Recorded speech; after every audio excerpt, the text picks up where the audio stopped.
कक्षा 5वीं का एड ग्रेड गणित का एड ग्रेड पढ़ेंगे, जिसमें पार्ट 6 में है क्या है, मैं तेरा गुणनखंड तू मेरा गुणज। इसके बारे में अब गुणज क्या है, गुणनखंड क्या है ये पता नहीं है, तो पहले हम समझ लेते हैं कि गुणज किसको बोलते हैं। गुणज कहते हैं किसी भी संख्या, कोई भी संख्या के गुणज उसके गुणक के रूप में होते हैं।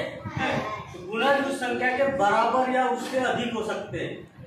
गुणज जो होते हैं वो उस संख्या से बराबर होंगे या उससे अधिक होंगे। जैसे मान लो हमने लिख दी कि 2 के गुणज, हमने काय के लिखे 2 के गुणज। तो 2 के गुणज उसके वो तो संख्या होगी यानी उसके बराबर होगी, लेकिन उससे अधिक भी होगी। जैसे हमने मान लो 2 बोला, हमने क्या बोला 2।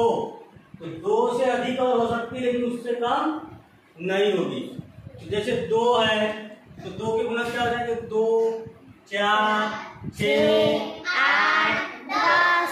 लेकिन ये याद रखना है 2 तो हो गया लेकिन उसके अंदर 3 आता है तो 3 नहीं हो सकता, क्योंकि 3 में 2 का पूरा भाग नहीं जाता, या 3 जो है 2 से नहीं जाता।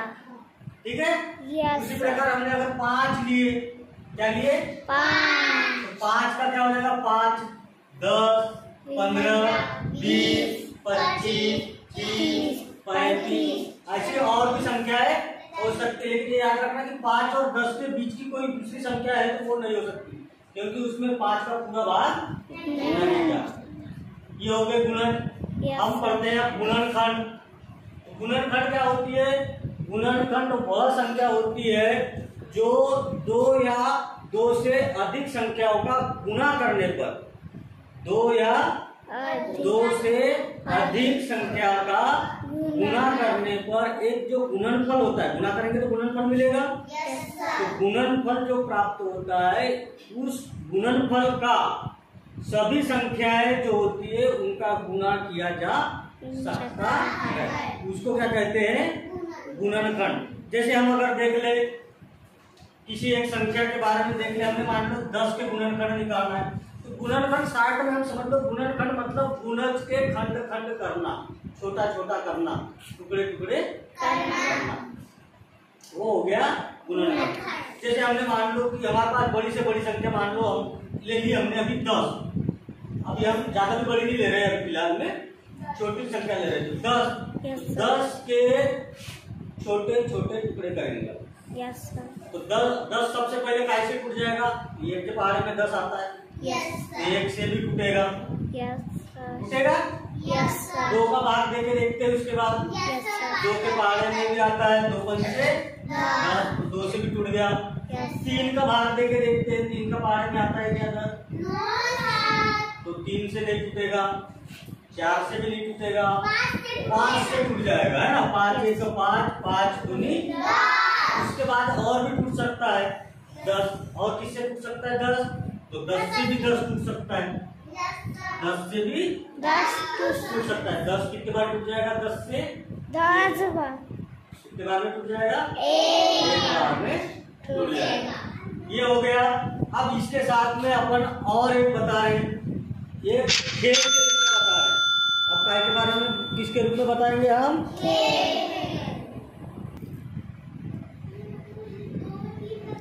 हाँ। तो देखो एक लड़की है सिंपी, यस सर, और एक लड़का है वंश। कौन है, वंश। सिंपी की आदत है वो 2 कदम कूदती है। Yes sir. कितने, 2। कितने कदम कूदती है, 2।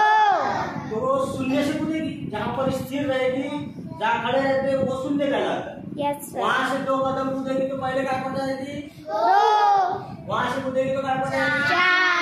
4 से कूदेगी तो 6 से कूदेगी तो 8 से कूदेगी तो 10 से कूदेगी तो 12 से कूदेगी तो 14 के बाद 16 के बाद 18 के बाद 20 के बाद 22।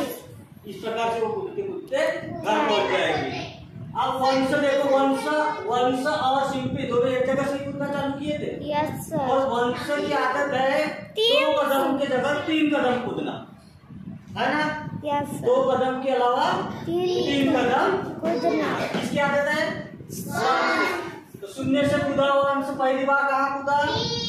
3 से कहाँ? 6 से कहाँ?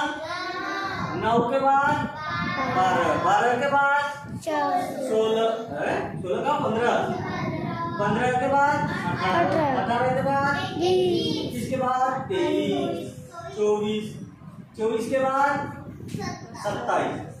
तो ये कूद गया वंश। अब एक ऐसी संख्या और मिली है, एक ऐसा स्थान हमको मिला है जहाँ पर दोनों एक जगह पर मिल गए, दोनों एक जगह पर मिल गए या दोनों एक जगह पर टकरा गए। क्या हो गए? टकरा गए। सोचो ऐसी कौन सी जगह जहाँ पर टकरा गए? 6 और 12 पर ये टकरा गए। ये यहाँ पर 6 पर टकरा गए और इधर एक जगह 12 पर टकरा गए, है ना? तो ये समझ में आ गया? Yes sir. आप देखो, मान लो हमने शिल्पी को मान लिए 2। Yes sir. शिल्पी को क्या मान लिए? 2। और वंश को क्या मान लिए? 3। देखो 2 और 3 हम पढ़ रहे हैं गुणज। क्या पढ़ रहे हैं? गुणज। तो गुणज पढ़ रहे हैं, तो गुणज में क्या हो जाता है? 2 और 3 के गुणज ले रहे हैं। 2 के गुणज कहाँ आ गए थे? 2 आया था, फिर 4 आया था, फिर आया था 6, फिर आया था 8 के बाद क्या आया था? 10। क्या आया था? 10 के बाद 12 आया था, 12 के बाद में 14 के बाद 16 के बाद 18। तो 2 के गुणन हो गए। फिर पढ़ेंगे 3 के गुणज। 3 के मतलब वंश कौन से 3 ले लिए? 3 यानी वंश जहाँ कूदा था वो लेंगे। तो 3 कहाँ कूदा था पहले? 3 पर। 3 से कहाँ कूदा? 6 के बाद में कहाँ कूदा? 9 के बाद कहाँ कूदा? 12 के बाद कहाँ? 15 के बाद 18 के बाद 21। ऐसा वो कूदते कूदते घर पहुंच जाएगा। ठीक है, समझ आ गया? Yes sir. आप ये याद रखो और ये ध्यान रखो कि वो दोनों कहाँ पर मिले, आपस में कहाँ टकरा गए? 6